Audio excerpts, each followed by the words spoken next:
अगली खबर मध्य प्रदेश से। आपको बता दें, गृह मंत्री नरोत्तम मिश्रा का बयान सामने आया जिसमें वो कई मुद्दों पर बोले और साथ ही साथ कोरोना पर भी उन्होंने चर्चा की। क्या कुछ उन्होंने इस दौरान कहा, आइए आपको सुनाते हैं। मध्य प्रदेश के अंदर संपूर्ण में आए, जबकि 13 लोग ठीक होकर अपने अपने घरों की ओर गए। इस 17 में से 6 इंदौर के और 8 भोपाल के हैं। 138 एक्टिव केस संपूर्ण मध्य प्रदेश में कोरोना के वर्तमान में हैं। संक्रमण दर हमारी 0.03% है, जबकि रिकवरी दर हमारी 98.6 स्थिर बनी हुई है।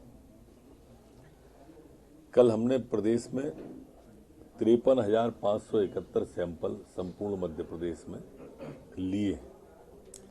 स्थिति नियंत्रण में है, लेकिन फिर भी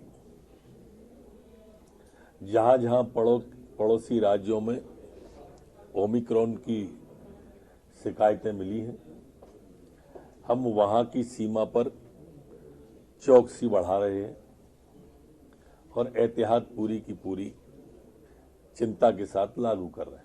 सर, मध्य प्रदेश से सटे 2 हफ्ते में जवाब मांगा है। देखिए, चुनाव कोई भी कराएं आप, कांग्रेस उससे पलायन की पहले पूरी कोशिश करेगी। लगभग मध्य प्रदेश में अब कांग्रेस का संगठन समाप्ति की ओर है। चुनाव हो रहा है तो चुनाव लड़े, भाग क्यों नहीं? कैसा हो रहा, क्यों हो रहा, जो अदालत जाएगा उसका समर्थन करेंगे। कांग्रेस जाएगी, एक कह रहा जाएगी, एक कह रहा नहीं जाएगी। अरे ऊहापोह में क्यों भाई? जनता के बीच चलो, कहीं मत जाओ, जनता के बीच जाओ। लोकतंत्र में चुनाव एक कसौटी होता है। अपनी अपनी विश्वसनीयता जनता से मोहर लगाओ। 28 चुनाव पहले हारे, अभी 4 उपचुनाव में हार के बैठे हैं, 3 में। तो वो जानते हैं कि पंचायत चुनाव में भी कांग्रेस का क्या असर होगा। अच्छा, रटी रटाई स्क्रिप्ट है, कोई भी चुनाव हो उनके, और उनके जो बयानवीर लोग आते हैं वो चुनाव के दिन तक कहते हैं कि कांग्रेस जीत रही है, भाजपा हार रही है। जैसे ही वोटिंग समाप्त होती, कहने लगते हैं प्रशासनिक मशीनरी का दुरुपयोग किया है, पैसे को पानी की तरह बहाया है, और बिल्कुल रटा हुआ है। आप पिछले 1.5-2 साल का देख लो, फिर वही बोल दो एक बार आके और चुनाव लड़ो। चुनाव आचार संहिता के दौरान कुछ याद आ रहा है सर, उस पूरे वाकया को? हाँ, कार सेवक था और काफी कुछ याद आता है। कार सेवा करने के लिए गए हुए थे। जिस वक्त कार सेवक कुछ गुम्बद पे चढ़े थे, मैं वहीं चश्मदीद हूं उसका। अब भव्य भगवान राम का मंदिर वहां बन रहा है। वो लोग जरा ध्यान दें जो कहा करते थे कि मंदिर वहीं बनाएंगे, तारीख नहीं बताएंगे। 6 तारीख को उनको जरूर जाना चाहिए वहां पे, अपने चक्षु से दर्शन करके आए, भगवान रामलला को मत्था टेकें, शायद वो सद्बुद्धि दे दें उन्हें। दिग्विजय सिंह और कांग्रेस नहीं, कोई असर मुझे नहीं पता। ये महानगरों का है, चुनाव पंचायतों के हैं, और इसलिए इस पर कोई असर नहीं पड़ेगा। ये फारूक अब्दुल्ला कह रहे हैं कि 370 जैसे हटाई है, उसको वापस लाने के लिए भी उन्हें किसान आंदोलन जैसी कुर्बानियां देनी पड़ेगी। देखिए, ये उकसाने का काम करते हैं।